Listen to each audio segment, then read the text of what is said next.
Bonsoir à toutes et à tous, ravi de vous retrouver ce soir pour un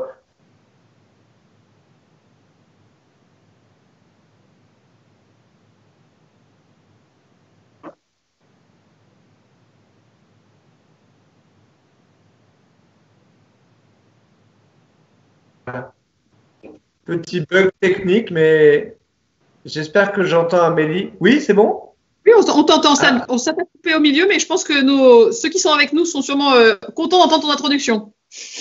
bon, parfait, ok. Non, non, mais je t'entends plus, donc ça n'avait pas été très. En tout cas, merci beaucoup de prendre ce temps. On va passer une petite demi-heure ensemble et on aurait 1000 sujets à aborder parce que évidemment la question européenne est totalement au cœur de ce que nous vivons aujourd'hui et ce que nous allons vivre demain. Et donc je voudrais commencer de façon très simple. Toi, tu vis littéralement en Europe, tu vois la situation et tu vois la crise partout. Est-ce que tu peux nous donner ton regard sur la situation comparée, je ne sais pas si c'est le bon mot, nous qui démarrons notre déconfinement lundi, de ce que tu vois dans les autres pays européens? Merci beaucoup et merci effectivement d'avoir cet échange sur les aspects un peu européens de cette crise un peu inédite que nous vivons. Bonjour à tous, merci de nous rejoindre et du temps que vous passez ici. D'abord, je crois que la comparaison, c'est une tentation qu'on a tous beaucoup eue, à savoir un peu qui avait mieux ou moins bien géré. Et je pense que c'est en fait quelque chose qui n'a pas beaucoup de sens en termes de pays. Parce que si vous regardez même la France, on voit bien que ce virus, il est assez particulier. C'est pas la France qui a été touchée, c'est des régions. Et on compare pas entre nous, l'Occitanie et le Grand Est. Ou en tout cas, si on regardait à l'échelle européenne, on voit qu'il y a eu le nord de l'Italie qui était très touché. On a vu la Bavière, on a vu quelques régions en Autriche. On a vu effectivement aussi la Belgique. Et donc, c'est pas forcément des pays à l'échelle entière, c'est plus des régions. Et donc, je pense que le comparatif des chiffres, et d'ailleurs, il est assez morbide, et surtout, il reflète pas, je crois, l'essentiel de cette crise. L'essentiel, c'est que il y a eu un moment initial, on voit bien, de grande sidération. Les gouvernements ont été pris beaucoup par surprise. Ils avaient compris que c'était une maladie qui était au départ liée à des touristes. Et puis d'un seul coup, c'est devenu des dynamiques effectivement très locales, très virulentes. Et donc, il y a eu un moment de repli national. Aujourd'hui, entre-temps, il y a eu un sursaut. Beaucoup de pays ont finalement beaucoup plus ajusté, coordonné leur stratégie. Et actuellement, ce qui se passe en France, ce déconfinement progressif, euh, régionalisé ou en tout cas différencié, c'est ce qui se passe, on le voit en Allemagne, c'est ce qui se passe en Italie, c'est ce qui se passe en Espagne. Et donc, on est en train de suivre, chacun aussi avec nos cultures, avec aussi notre façon de vivre, ce redémarrage d'une forme de vie sociale, économique, éducative, chacun avec nos paramètres. C'est normal que le déconfinement ne soit pas totalement harmonisé, parce que ce virus, eh ben, il n'a pas eu une action harmonisée. Il nous a tous touchés, mais de manière finalement parfois différente, notamment dans le temps. L'Italie d'abord, puis l'Espagne très fortement, puis la France, puis on a vu le Royaume-Uni, la Belgique. Et donc, on est en train de coordonner. On pourrait y revenir, j'imagine, mais il y a beaucoup d'efforts faits actuellement pour qu'on rende nos décisions cohérentes sur un plan sanitaire, que les décisions des uns ne remettent pas en danger la santé des autres. Bien sûr. Et on va aborder ces points-là, évidemment. Alors, je pense que tu as bien raison d'être très prudente dans la comparaison entre les différents pays. On voit bien que chacun a réagi aussi avec ses moyens. Cette crise, elle a révélé les forces, les faiblesses des différents systèmes sanitaires, notamment dans les différents pays. Est-ce que toi, de ce que tu as vu dans d'autres pays européens, tu tires des enseignements sur nos propres forces et nos propres faiblesses d'un point de vue de capacité de réaction sanitaire? Moi, ce que je vois, c'est que dans tous les pays, il y a eu, et on doit le remarquer très, très lucidement, euh, quelques facteurs communs sur lesquels on doit faire des progrès, je pense, en européen. D'abord, c'est notre capacité à avoir non seulement de la veille sanitaire, mais une vraie capacité d'alerte. Comment on passe de l'observation, il y a une maladie nouvelle, à il faut qu'on se prépare. Et ça, je pense qu'il faut qu'on le fasse en européen. Il y a effectivement des systèmes de veille épidémiologique qui ne sont pas forcément meilleurs que ceux qu'on a en France. C'est pas le sujet de se comparer en mieux ou moins bien, mais sur lesquels je pense qu'il faut qu'on apprenne à voir comment justement on n'est pas seulement dans la prévision, mais aussi on est dans l'anticipation. Ensuite, il y a, on le voit bien aussi, des organisations territoriales différentes.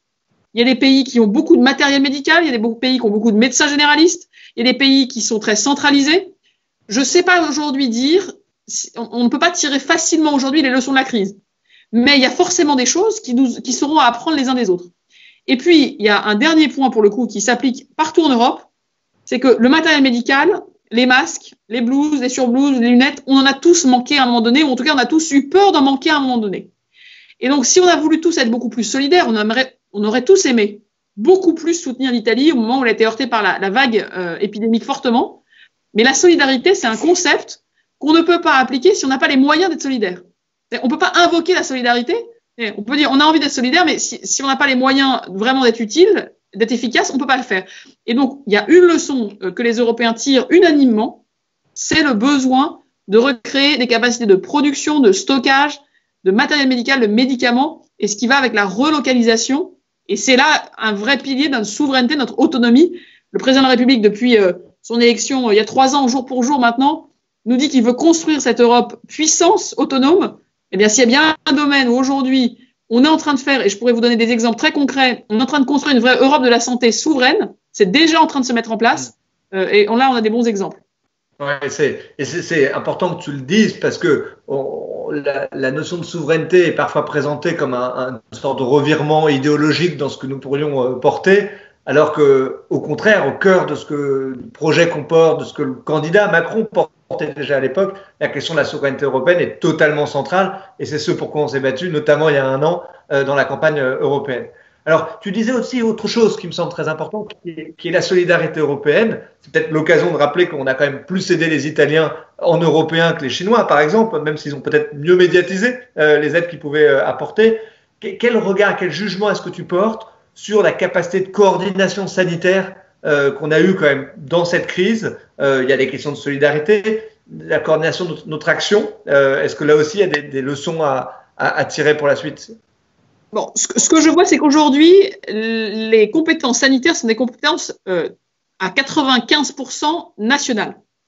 Et donc, il faut savoir que les ministres de la Santé, avant cette crise, s'ils se réunissaient 1 fois par trimestre, c'était objectivement déjà un bon rythme.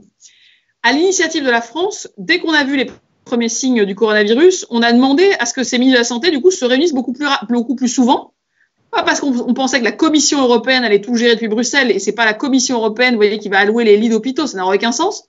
Mais de dire, voilà, il faut qu'on se coordonne entre nous, qu'on partage des informations, des bonnes pratiques, qu'on partage aussi les choses qui nous surprennent. Et donc, c'est à l'initiative de la France que s'est tenue cette première réunion le 13 février dernier.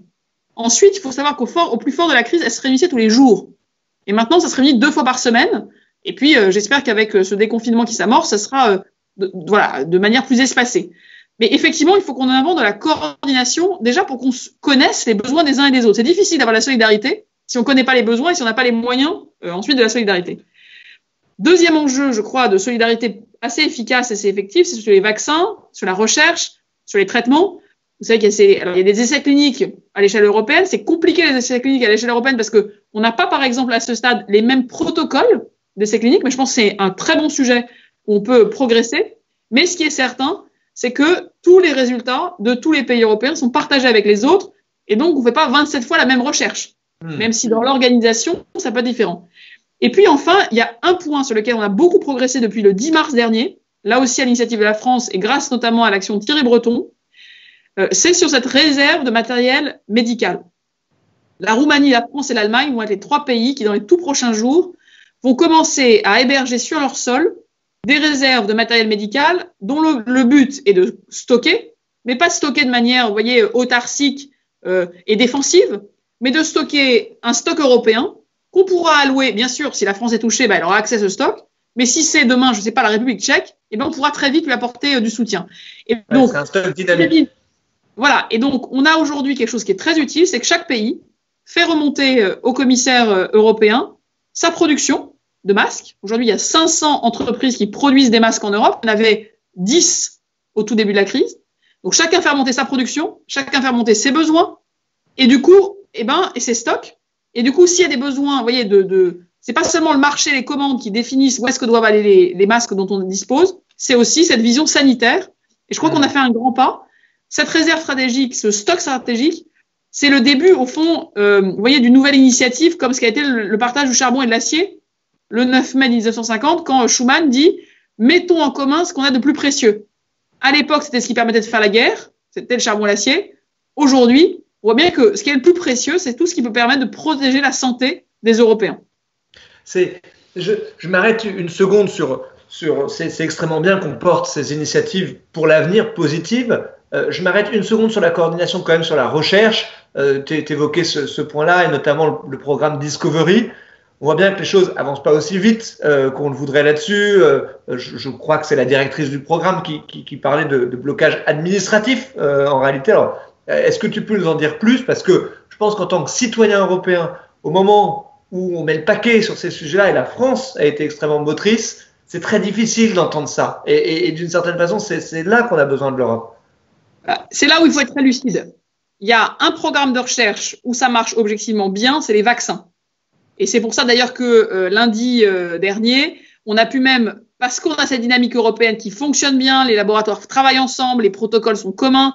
On travaille d'ailleurs pour que le jour où on est à vaccin, il soit bien accessible à tous les Européens, mais aussi à tous dans le monde. On voudrait en faire un bien commun mondial, un bien commun de l'humanité, de dire ça ne doit pas être la propriété de quelqu'un qui doit se défendre lui contre les autres. Donc sur le vaccin, c'est 150 millions d'euros décaissés par la Commission européenne très très vite. C'est des laboratoires qui travaillent. Et donc ça marche très bien.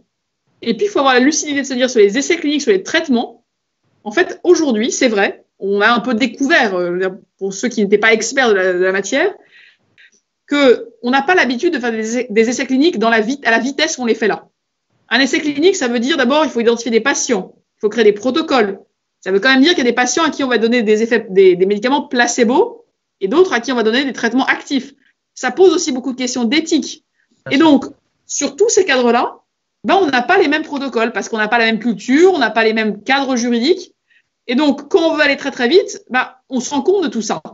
Ça veut probablement dire que, effectivement, si on veut construire une Europe de la santé, et je crois que beaucoup de citoyens européens partout en Europe sont désireux qu'on apprenne de cette crise des choses, eh bien, je crois que sur les essais cliniques, on a effectivement, un peu malgré nous, mais il faut être lucide, identifié des vraies voies de progrès qu'on peut avoir, et effectivement voir comment, en temps normal, quand on fait les choses au rythme de la science, on a le temps de passer ces barrières administratives.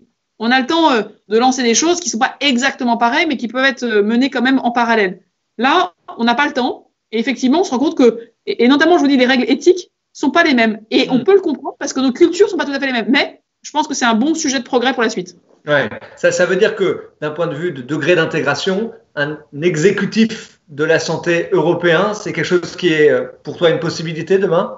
En fait, moi j'aime bien toujours qu'on sépare bien dans notre tête l'action des institutions européennes et l'action qu'on peut faire entre Européens, entre gouvernements européens, entre sociétés civiles européennes, entre médecins européens, qu'on pas forcément on a besoin d'aller appeler Bruxelles pour qu'il se passe des choses ensemble sur le terrain. Les transferts de patients français vers l'Allemagne, le Luxembourg, l'Autriche ou la Suisse. C'est des choses qui ont été organisées par les voies, j'allais dire, des hôpitaux entre eux, et ensuite avec un dialogue politique et diplomatique, à mon niveau et avec mes homologues, pour qu'on le sécurise. Mais il n'y a pas besoin d'aller appeler Bruxelles pour faire ce genre de choses. Donc, je ne sais pas si la bonne voie demain, c'est un super ministre de la Santé européen, ou si c'est des protocoles qu'on aura chacun mis en commun pour que ça fonctionne mieux. Et donc, il faut pas toujours, je pense, c'est d'ailleurs un réflexe qu'on a un peu toujours de dire, bon, parce qu'on est très français, parce qu'on a une approche très centralisatrice, on se dit si ça marche pas, on va créer un État européen. Peut-être que c'est parfois la solution, et peut-être que parfois c'est s'inventer, j'ai une bureaucratie, une lourdeur, où on peut très bien le faire à nous 27 en bilatéral. Ouais, et parfois par la preuve et par les projets. Alors on a beaucoup parlé de l'aspect sanitaire. Je crois qu'on ne peut pas avoir cet échange sans parler des enjeux économiques. La crise a démarré évidemment par la pandémie qu'on connaît. Elle est déjà une crise sociale et une crise économique. Elle va l'être d'autant plus dans les prochaines semaines et les prochains mois. L'Europe va être décisive. D'abord peut-être sur le début de la crise, comment est-ce que tu juges la capacité de réaction européenne, monétaire, financière, budgétaire avant de se projeter vers l'avenir? Si on se dit le 10 mars, c'est la première fois que les chefs d'État et de gouvernement se réunissent en visioconférence pour parler du coronavirus. C'était il y a 2 mois, jour pour jour. Si on voit ce qu'on a fait sur le plan économique et social en 2 mois, ce que d'ailleurs la France et le président Macron ont mis sur la table, ont proposé beaucoup, parce qu'on a été énormément force de proposition, ensuite force de compromis, mais beaucoup force de proposition.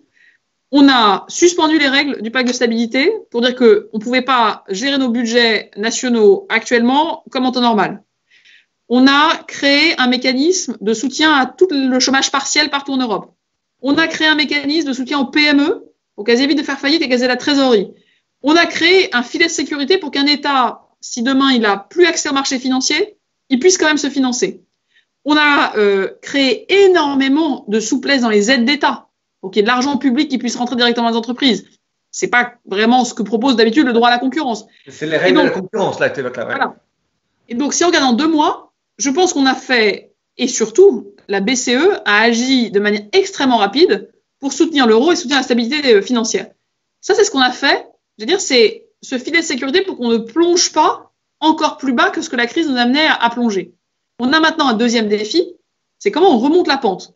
Et ce moment de vérité dont parle le président, c'est qu'on est bien conscient, et on en est vraiment conscient, il n'y a pas de remontée de la pente pour personne tout seul. Personne n'a aujourd'hui de l'argent dormant dans une caissette cachée sous son bureau pour aller inonder son pays de liquidité. Personne aujourd'hui n'est une économie qui est une île. Vous savez, les Pays-Bas dont on parle beaucoup, c'est une économie dont l'industrie exporte 70% de sa production aux autres pays européens. Donc, oui, elle peut relancer ses usines. Enfin, à un moment donné, il faudra qu'elle vende ses produits. Et elle le vendra à des Européens. Si les Européens autour d'elle ne vont pas mieux, il n'y a pas de futur prospère pour les Pays-Bas. Et donc, c'est bien ensemble qu'on se remettra debout à sortir. Et donc, la grande victoire qu'on a eue, et c'est une victoire parce que ce n'est pas gagné, c'est qu'on acte, il y a le 26 avril dernier, que nous sortirions ensemble avec un plan de relance commun. Et ce plan de relance commun, maintenant, on en discute. On discute de sa taille, on discute de ce qu'il doit financer. Pour nous, la France, il est évident qu'il doit financer d'abord l'économie. Il doit financer de l'investissement. On n'est pas en train de se faire des chèques entre pays. On n'est pas en train de se financer les déficits des uns avec les déficits des autres. Donc, on doit retrouver une logique d'investissement. Et ce qui est très important, je crois, pour tous ceux qui nous regardent, c'est que c'est pas de l'investissement avec la bonne conscience de faire des chèques, c'est de l'investissement pour la transition écologique, pour la transition numérique, pour la formation. Et c'est de se donner les moyens de faire produire aux Européens des choses qu'on peut consommer et faire produire aux Européens des choses qu'on peut vendre ailleurs. Et donc, c'est à la fois une grande ambition et c'est vital parce que si on ne fait pas ça, ça marche aussi pour la France. La France toute seule, si elle fait un plan de relance, il est efficace à 40 ou 50%. Si on veut qu'il soit vraiment efficace, il faut qu'autour de nous, on ait des clients, des fournisseurs, et donc il faut que l'Europe, dans son ensemble, aille bien. Alors, peut-être entre maintenant et demain, il y a les possibilités, y compris juridiques, que l'Europe a d'agir, et ce serait difficile de ne pas évoquer ce qui s'est passé cette semaine en Allemagne, où la Cour constitutionnelle allemande a rendu un avis, alors sans vouloir être trop technique, mais en gros, qui peut quand même remettre assez fondamentalement en cause les règles du jeu européen et notamment ce que peut faire la BCE justement dans sa capacité d'action.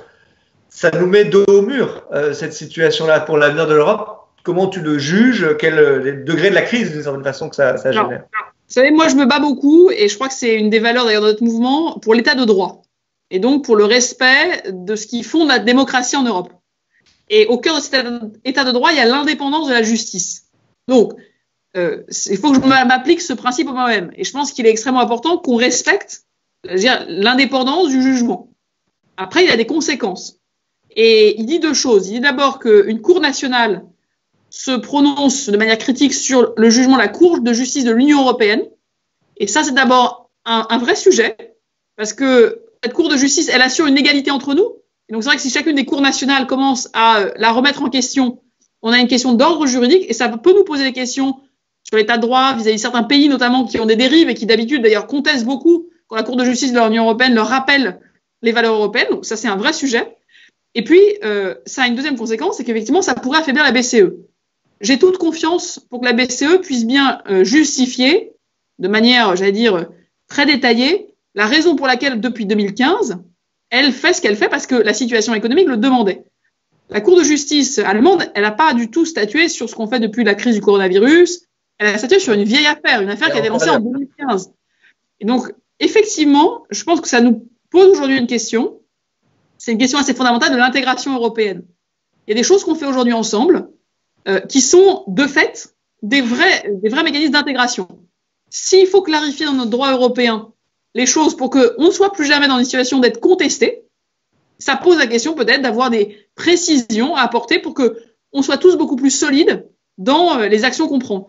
C'est pour ça que, vous savez, on avait lancé l'idée d'une conférence sur l'avenir de l'Europe, justement pour clarifier un certain nombre de compétences, d'actions, et pour qu'on ne soit plus dans ces situations où si on veut financer, on pourrait trouver manquement ci et là. Je pense qu'il y a des domaines, on le voit dans la santé, dans la transition climatique, dans même l'état de droit, où peut-être on a aujourd'hui besoin, et peut-être que ces jugements d'ailleurs vont accélérer ce besoin, de clarifier dans notre droit les choses pour que il y ait moins d'instabilité.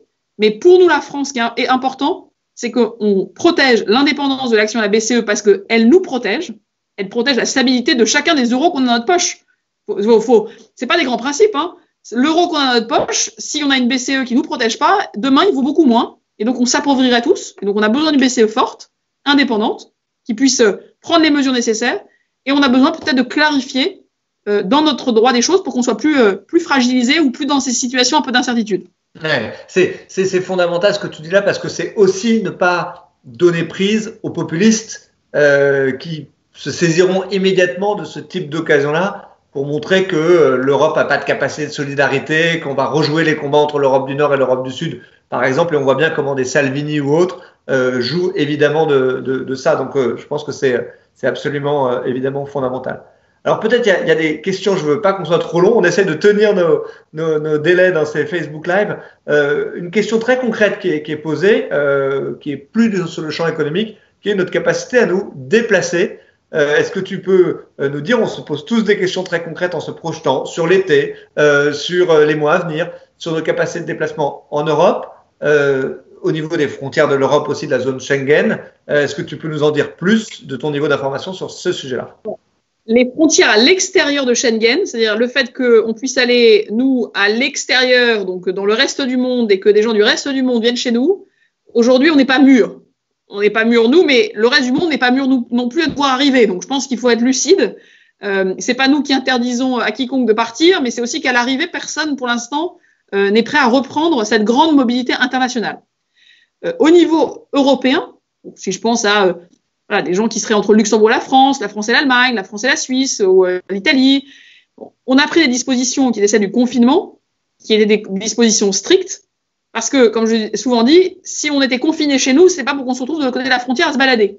C'était pas dans l'esprit de cette mesure, au fond, très forte, très nécessaire, pour éviter la propagation du virus. Aujourd'hui, on est dans un redémarrage, on le voit progressif, différencié, pour qu'on puisse retrouver une vie, notamment économique, qui puisse progressivement repartir. Dans ce cadre-là, on est cohérent. Les travailleurs frontaliers, par exemple, ils ont bien sûr le droit de passer les frontières. Parce que ils sont, quand vous êtes une Française ou un Français qui travaille dans le système de santé luxembourgeois, en fait, ça fait quand même 6 ou 8 semaines que vous avez bien sûr le droit de vous rendre sur le travail, de passer la frontière. Si vous êtes des travailleurs essentiels, c'était le cas. Aujourd'hui, on va étendre pour que, notamment dans les bassins transfrontaliers, on facilite les passages, on augmente les points de passage et on fluidifie les choses. On va aussi appliquer ça à la vie de famille. Il y a des couples qui se retrouvent avec des gardes partagées séparées. Donc, il y a beaucoup de choses aujourd'hui. On repermet cette vie, j'allais dire, sociale, familiale, éducative. Bien sûr, si on est étudiant ou écolier et que son école ouvre de l'autre côté de la frontière, on pourra s'y rendre. Mais donc, on pense vraiment pour l'instant à l'échelle des bassins de vie. Donc, on pense ces bassins de vie qui sont la vie quotidienne. La Commission européenne travaille à réfléchir à comment on pourra reprendre de la mobilité en vue de l'été. Est-ce qu'on a du tourisme, comme l'a dit le président de la République, entre Européens? Vers quel lieu? Avec quelle norme sanitaire? Pour l'instant, vous savez, tous les pays essaient déjà de faire repartir leurs économies et travaillent vraiment en vision de bassin de vie. Donc, on assure ça. Évidemment, on a bien en tête il faut qu'on travaille en élargissant les cercles et donc en passant des bassins de vie à aller un peu plus loin. Aujourd'hui, on se dit que jusqu'au 15 juin, on a a priori besoin de cette sécurité pour voir déjà comment, en élargissant les cercles au sein même de notre pays, on a cette règle des 100 km. Ce serait un peu bizarre de se dire, de l'autre côté, on a des gens qui peuvent traverser l'Europe. Donc voilà, on va faire les choses progressivement et on a toujours cette double contrainte, bien sûr protéger la santé et progressivement retrouver une vie normale. Et dans la vie normale, il y a effectivement le franchissement beaucoup plus libre des frontières. Je pense que les gens nous en voudraient si on allait trop vite, mais on a aussi besoin de garder cette vision assez concrète des besoins de mobilité. Je tiens à le dire ici, tous les Français qui résident à l'étranger ont toujours le droit de revenir en France. Exactement. Ça, c'est très important à dire. Et ensuite, s'ils veulent se déplacer sur le territoire, il faut qu'ils aient, comme nous, des raisons de le faire. Et donc, des raisons plus ou moins impérieuses d'aller se rendre plus ou moins loin de chez eux. Et on est en train de le clarifier en ce moment à l'Assemblée, puisqu'on vote une loi d'urgence sanitaire qui précise notamment ces questions que tu évoques sur la question des transfrontaliers notamment, qui est essentielle et qui répond aux préoccupations, j'imagine, de ceux qui nous regardent. Écoute Amélie, merci beaucoup. J'espère qu'on a pu transmettre le plus d'informations utiles possible. C'est le but de ces Facebook Live pendant la crise, de nos confinés. Merci d'avoir pris le temps de le faire, d'échanger. Bon courage et merci pour ce que tu fais sur le front européen. On le voit bien, cette action elle est essentielle. Merci à vous tous qui nous écoutez. Prenez soin de vous, restez chez vous encore et on continue tous d'appliquer ces règles sanitaires qui vont nous permettre de venir à bout du virus. Voilà, bonne soirée à tous. Et à bientôt. Merci beaucoup. Et n'oubliez pas que le 9 mai, c'est la fête de l'Europe. Aujourd'hui, cette année, je ne sais pas s'il faut appeler ça une fête. En tout cas, c'est un jour où je vous invite les uns et les autres à peut-être relire la déclaration Schuman, qui a 70 ans cette année, et qui nous montre que les pères fondateurs avaient dit des choses qui, aujourd'hui encore, nous guident et je crois nous obligent. Merci à vous. Belle conclusion. Merci Amélie.